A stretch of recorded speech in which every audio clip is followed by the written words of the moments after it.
Hi, I'm Jeff, and you're here.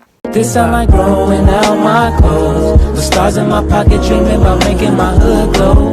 This sound like every place I would go if I could fly. This feel like every summertime. Fall asleep dreaming about all the places I could go. And every one of them feels so close, still chasing time.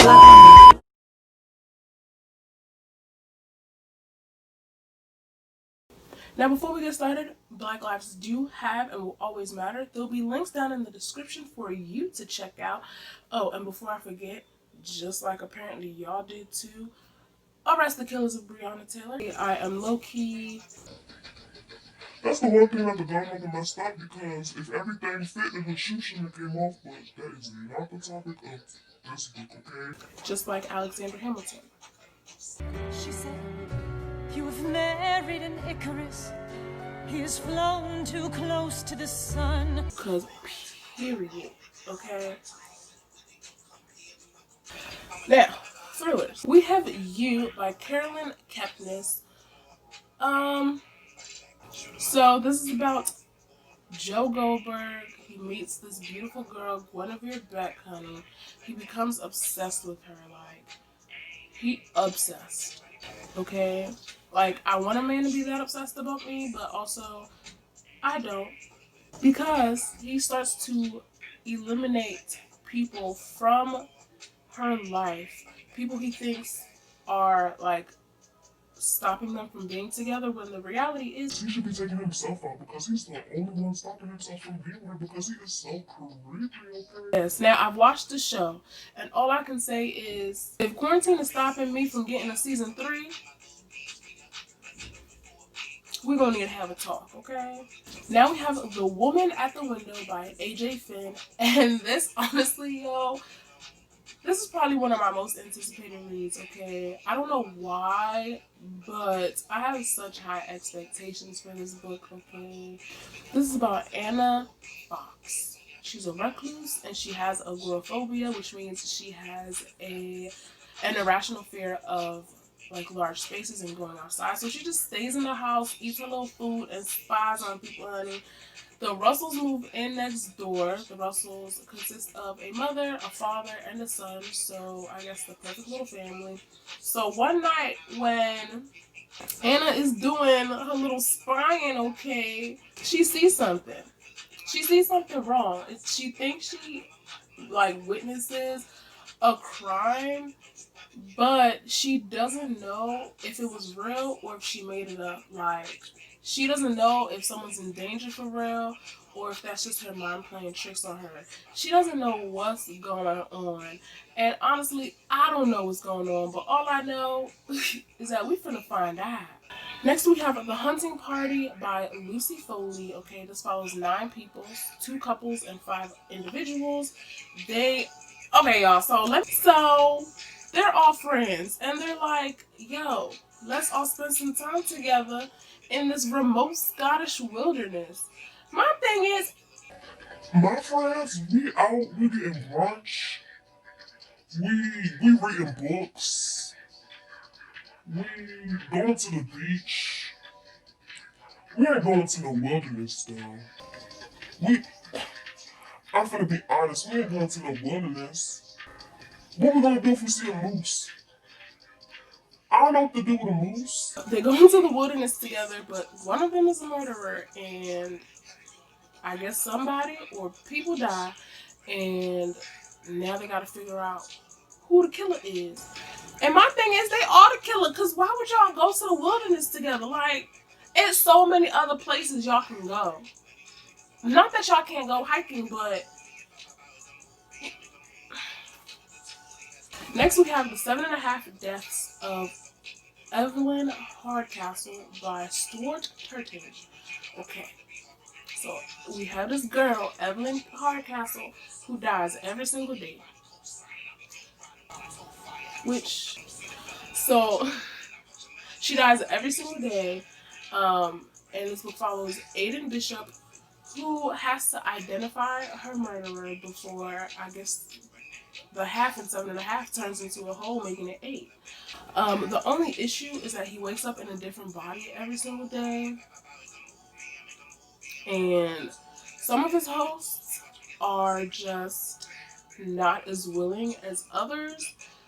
So we have another Lucy Foley. This one is the guest list. Now let me tell you. So this follows the wedding of Jules Keegan, who is a magazine publisher, and Will Slater, who is a rising TV star, honey. It's a beautiful wedding, beautiful reception. They got a nice little cake. They got a nice little wedding party. Well, I guess the wedding party isn't that nice because somebody in the wedding party gets murdered, honey. Yeah, but the wedding is on a remote Irish island, which again, Why you couldn't have a wedding in public?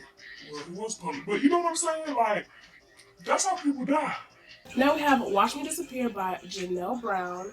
This is about the family of Billy Flanagan. Okay, now Billy Flanagan, she went hiking one day and she was never found. So in order to cope, her husband drinks and her daughter, Olive, becomes a recluse. But now Olive starts having visions of the mother still being alive, and her father, Jonathan, is worried because he's like, but he starts discovering secrets that make him question everything. Now, I look, this whole the whole secret life, discovering secrets, the secret trope I stand, so I had to pick this up, okay? So together, Jonathan and Olive are on a quest for the truth about their mother, about their wife, about their family. Next, we have Good Me, Bad Me by Ali Land. This follows a young girl named Millie. Her mom is a serial killer, and Millie snitches, which She gave you life. She birthed you. And you snitched on her? In the middle of a pandemic? anyway, so she turns her mom into the police. So now she changes her name. She has a new foster family. She goes to a new school, but the foster family has secrets. Somebody's probably a serial killer in the family too. Look at you. But in school, she's getting bullied because I guess they find out, or bully just because you know, kids suck. The prosecution wants her to testify against her mother, but she doesn't know if she wants to. Like, if you didn't want to testify against your mother, you should have never snitched on her. But now you have to because you did it to yourself, Millie. But now she has to figure out if she wants to if she wants to testify against her mother, on top of dealing with being bullied at school, on top of this new family, and on top of trying to figure out if she's inherently good or bad, or you know what I'm saying? Because her mom's a serial killer, so she wants to know if like that means she's gonna be a serial killer too. I wonder if that's how the children of serial killers really think.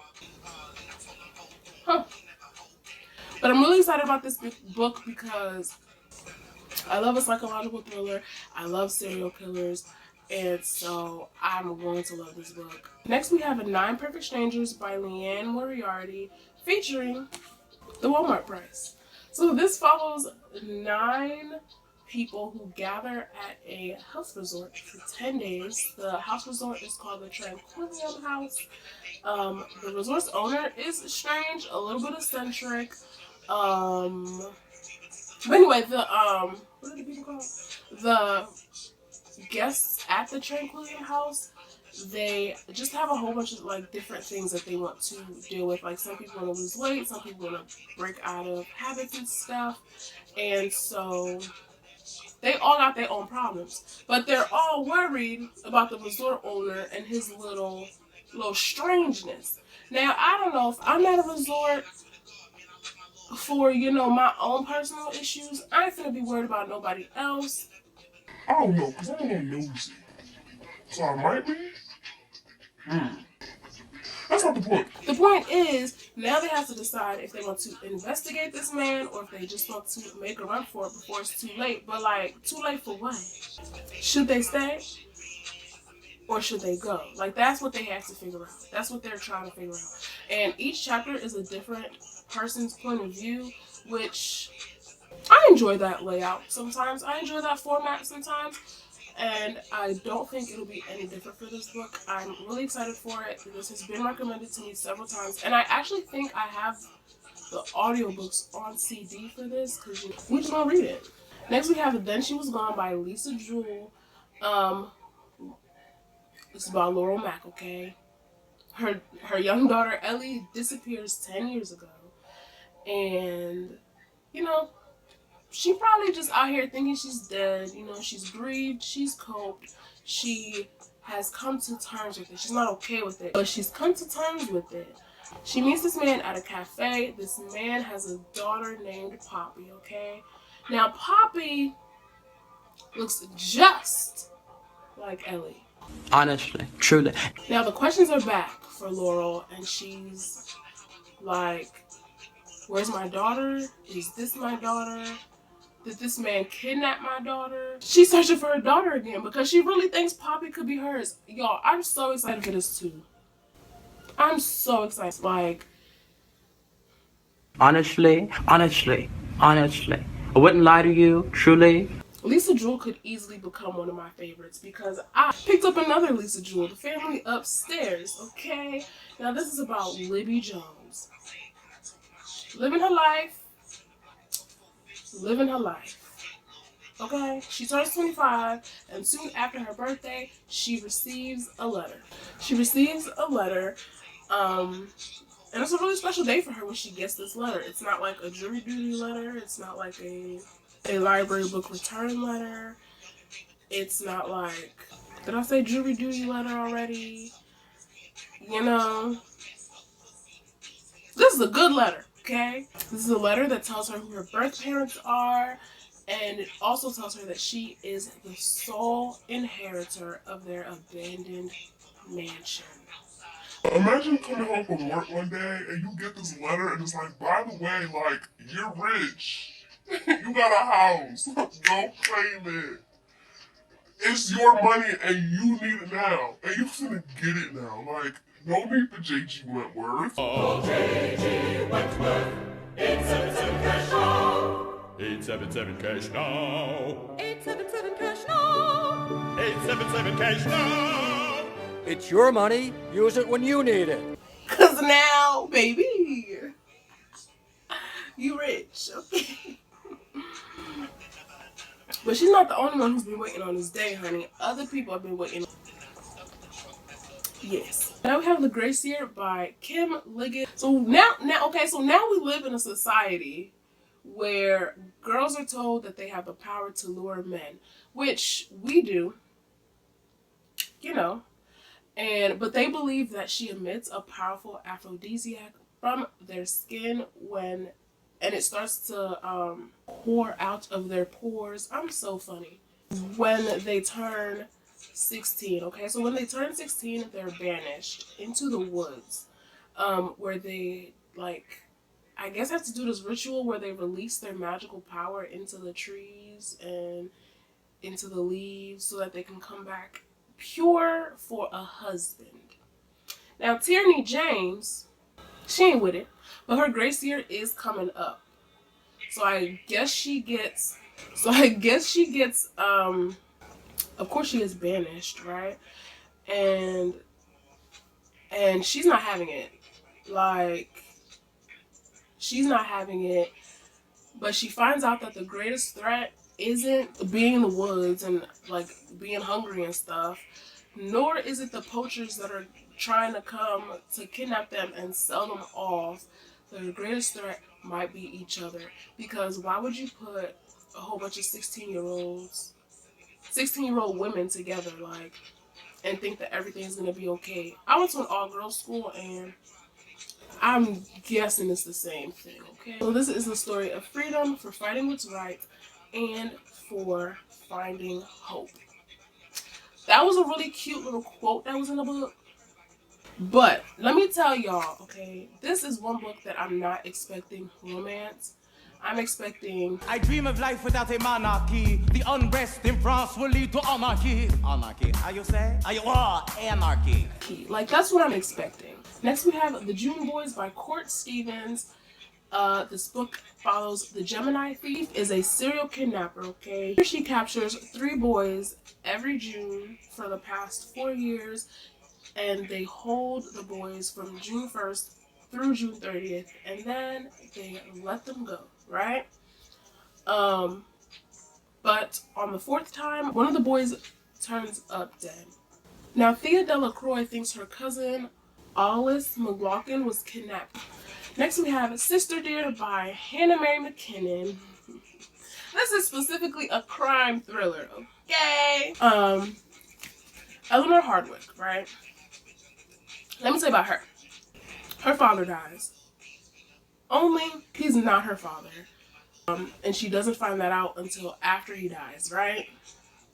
Her biological father is still out there, and she's like, now she has to deal with the death of this man twice. Like, he raised her. Yeah. Like, he raised her and he died. So she has to dealing with that death. But now she has to deal with the death of the idea of her father, because he wasn't even her father, right?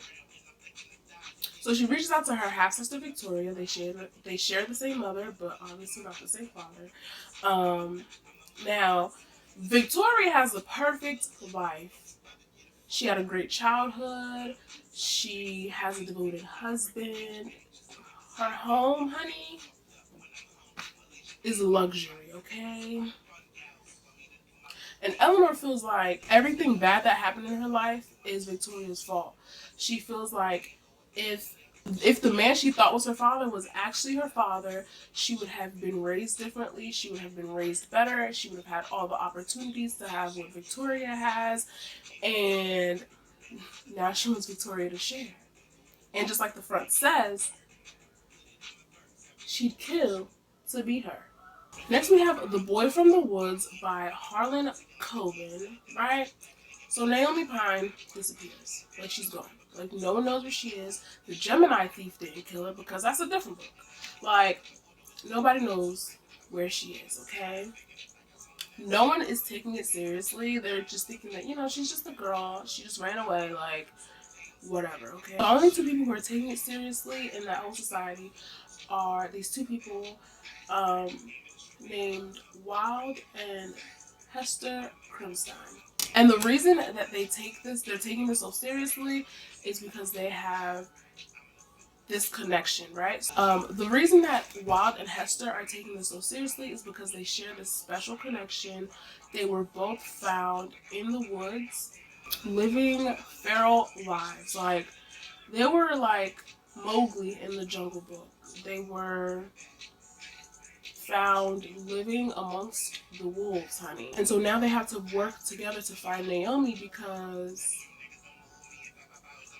like, maybe the person who kidnapped them, like, also took her. Like, just want to make sure she gets home. But now Wild has to go back into the society and community that basically rejected him when he came home in the first place. So that brings up a lot of less than perfect memories for him. But now he has Hester. And so hopefully they find Naomi, and hopefully I find enjoyment in this book. Now we're going to move on